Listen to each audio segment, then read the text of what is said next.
Have you ever been to a sustainable fashion event? I'm going to show you what they're all about.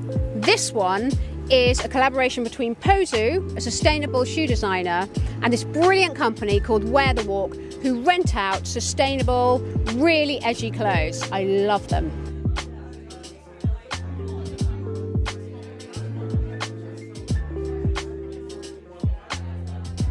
I'm actually having a moment right now. I'm so excited. I'm here with Zoe Partridge, the founder of Wear the Walk. Wear the Walk is a rental concept, so we're renting out luxury clothing. It's all emerging brands and it's on a subscription basis. So you sign up for one of our kind of packages, I guess, and you get a number of items per month, which you can rotate sort of monthly or more frequently. So we're really trying to promote sort of a revolving wardrobe. So the items that you've got are sustainable? Yes.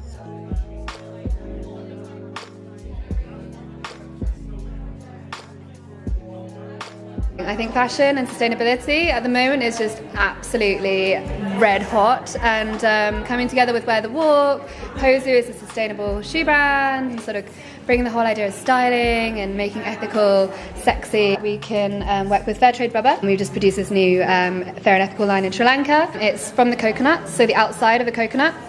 So the husk. The husk. They actually make mattresses out of this in Sri Lanka, and they're the most comfortable things you could even imagine. So it's basically a foot mattress. So I'm delighted to have with me here today some of the biggest pioneers in the ethical fashion movement, who've really set the agendas in different spheres. What are the key issues for you, CARYN? Well, I think the key issue for all of us is forgiving ourselves for not knowing the answers, but allowing for the fact that we're on a journey and we are going to ask questions. So you can do that in a very humble way, and you don't have to be confrontational. You don't have to kind of puff yourself up and feel like you can really push back, because that doesn't suit everybody's personality.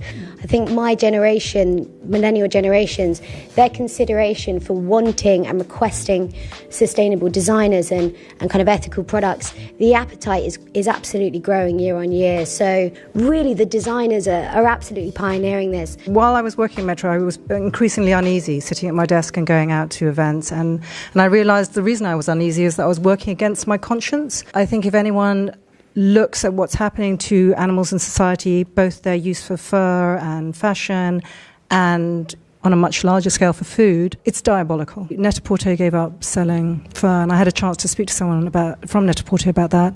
And they said it's purely consumer-driven. The consumers, and these are luxury consumers, were asking for this. And I'm hoping that that's just going to accelerate. We need to change our system. There is a massive contradiction between the idea that our prosperity depends upon continued growth and selling lots of cheap products, and our earth, our world, is being decimated as a result. In recent news that you may have heard, that sales are down because of the hot autumn. You know, we're going into autumn, less sales of coats, really bad for the market.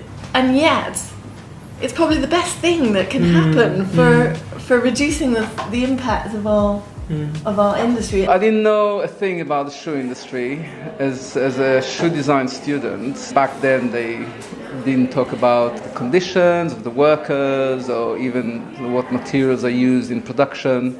So it's something that I sort of gradually discovered whilst visiting shoe factories. And what did you discover? I think the biggest thing that put me off is the very strong smell of solvent-based glue, which is like the first thing that hits you when you enter the factory. Why use all these toxic substances in the first place? There are really, really great water-based glues out there. Perhaps they weren't available, I don't know, a couple of decades ago, but this technology has evolved tremendously. It's about compromising slightly on the timing of the production process and caring more for the workers and their health. I think the key thing today for us all to feel is that we don't have to do it perfectly, we don't have all the answers, but many of us are already interrupters. We are shopping vintage, we're perhaps supporting smaller businesses. I am a great believer as a stylist that you can take a garment and just change it with safety pins, change the hemlines, do a variety of different things. And so I think really the message for anyone who wants to engage with sustainability is do what you can and don't punish yourself for not being able to do it all. Being in that room with those activists was incredibly humbling. Nobody knows what's going on. This issue is bigger than all of us. But every single tiny change we make counts.